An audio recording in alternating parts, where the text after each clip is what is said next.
Stanley. I'm the Chief of Police. With me here today is Ray Ariano, the Assistant City Manager.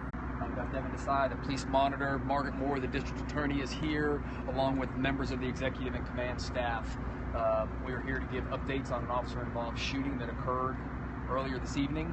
But first, I do want to express condolences to the family. We have a 25-year-old young woman who lost her life tonight in this incident. And again, it is a loss that we want to make sure that we express our true condolences for what's happened out here tonight. But this is an incident that did occur as the response to a 911 call. Our officers received a call at 5:58 p.m. and this was an open call with a hang-up. So in other words, someone called 911 and there was nothing said, and then there was a hang-up. 2 minutes later at 6 o'clock, we received another call, and it was at the same address in the 7900 block of Appomattox Drive. This one was titled as a nature unknown, and it was reported that in the background there was a voice talking about someone trying to blow up the house. So we had officers en route to this call. Again, nature unknown, someone calling in, open line with comments about someone trying to blow up a house. Our officers arrived on scene 8 minutes later. We had 2 officers arrive on scene, and what can be seen on their in-car cameras, they actually stop and get out of their vehicles, and they stopped several houses from the actual house where the call came from. As they're walking towards the house where the call originated, you can see a white Dodge Charger, I believe, that backs out of the driveway. You can hear the tires squeal.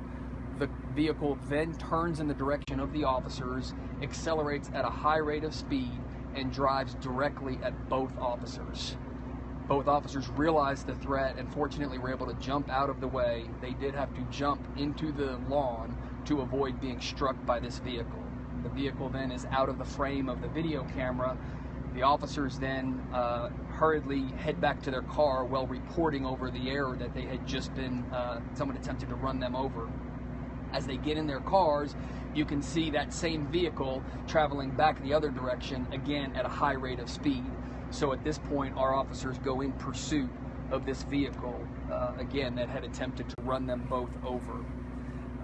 It is immediately requested that we get our air unit up and a canine to assist with this pursuit because, again, at this point, we have no idea what the original call was that we were responding to. Our officers just know that someone tried to run them over in this incident.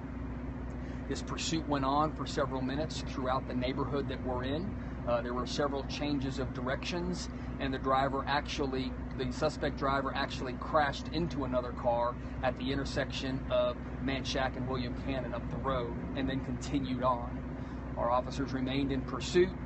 The suspect vehicle then turned around and headed back southbound, and at this point, we actually terminated the pursuit based on the actions that had already taken place, and we were still trying to determine what the original call was that we had been requested for. As this was all happening, we had several officers heading into this neighborhood because, again, we had reported the incident that occurred where this individual tried to run over 2 officers. We had the pursuit, we had the crash that they fled the scene from. Multiple officers were responding. One of our officers responded and was on Manchaca down the road from us, and they were attempting to set up spike strips to try and put this pursuit to a stop.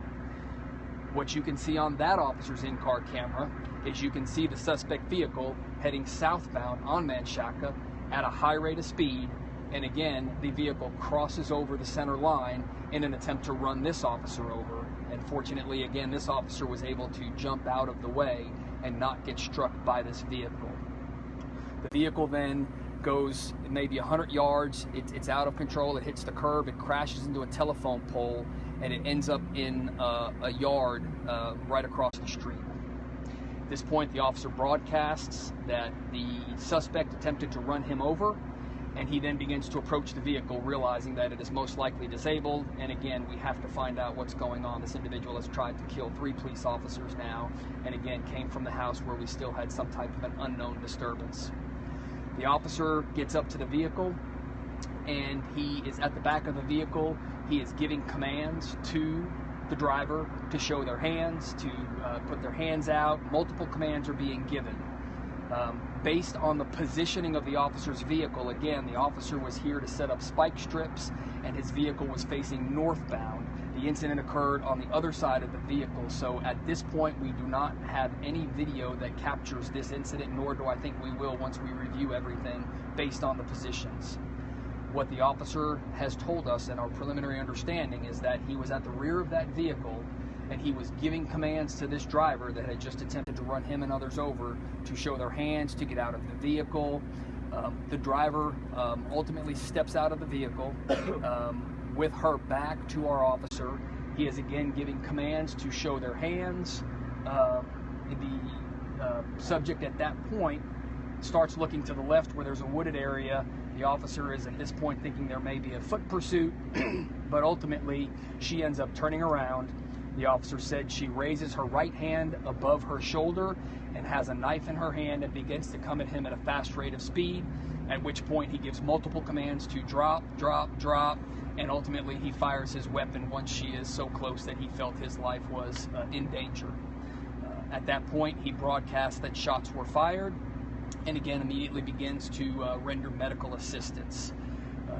The subject did die ultimately of those wounds on the scene, even though our officers and EMS provided medical care. What also was happening simultaneously, after the individual tried to run over the officer and he was approaching the vehicle, making contact, what is on our 911 tapes, there is a broadcast from our dispatch that is advising the officer that they have received a call that this individual is attempting to commit suicide by cop. They broadcast that saying that she is attempting to commit suicide by cop, and it is 2 seconds later that our officer broadcasts that shots have been fired. So in the time it would take for him to pull out his radio and broadcast that shots had been fired, these were likely all happening in the very same moment that broadcast was being put out as the encounter took place. So that's what the circumstances that we have right now are. That's what we understand has happened to this point. This is still a very active scene, as you all can tell. We haven't even begun to process the scene itself. So that will take several hours into the night to where we will have to go in there and again process the scene, search the scene, and locate whatever evidence that we can within that scene. There are multiple investigations going on, as in all officer-involved shootings.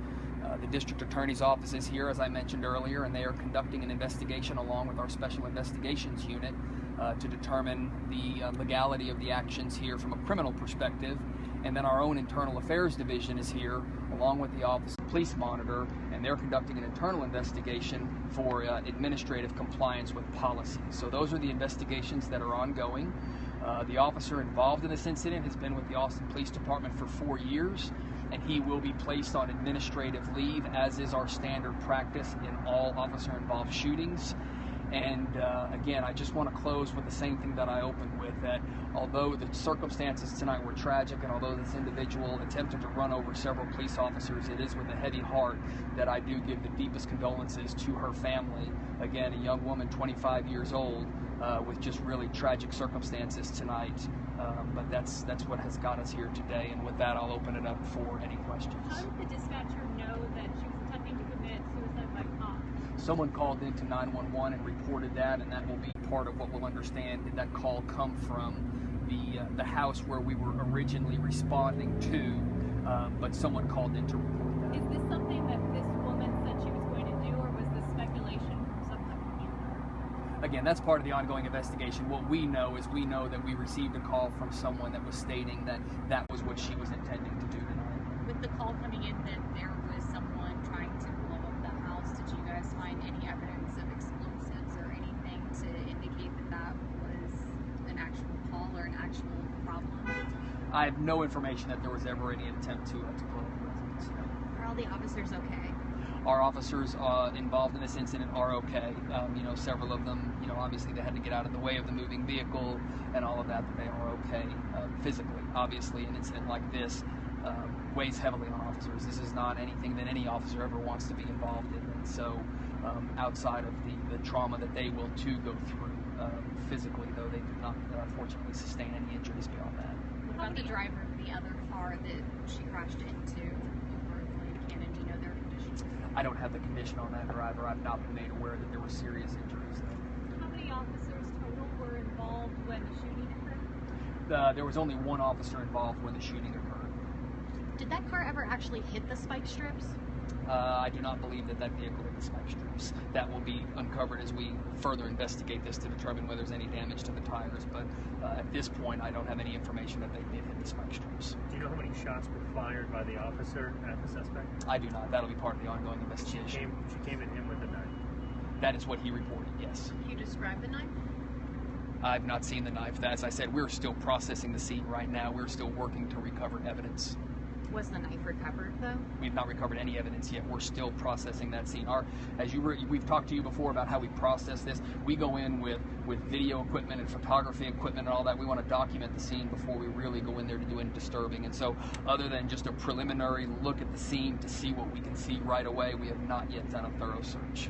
Would that be why the crime scene is so big? It started at William Cannon and goes all the way up to the street up here? Sure. Well, again, the pursuit came all through this corridor here. The crash that she was involved with up at William Cannon, and then of course she came back down here. So that's why we just blocked off a large portion of the street, just not knowing where all of the evidence may be. Where's the body right now? Any questions from Can the you media? clarify how the officer's car was, you said facing northbound on this street, and then that's why the dash cam video was? Yeah, so the officer's vehicle is basically facing northbound, and that's why we can see her when she's traveling southbound cross over and attempt to strike him, but then the incident occurred south of the vehicle, so the camera was not positioned in a place to capture him. We'll take one last question. We did see what looked like civilian cars in the crime scene. Can you explain what they were doing there? Were they witnesses? Have they been allowed to go home? So we do have civilian witnesses to this. I believe we have 3 witnesses that I'm aware of, and at this point we believe they may have had a really good view of what happened. I'm not sure if that's one of their vehicles or not, but I do know that we did have civilians that were here and that witnessed some part of the incidents, and so they have already been transported to police headquarters at the very onset of this investigation to give their statements. The conversation at the beginning with the attempt to blow up the house, was that like a family disturbance that started there at their house? We don't know. That's just where we were originally dispatched to based on the 911 call, and it was just an open line, and that was heard in the background. Thank y'all. Thank you.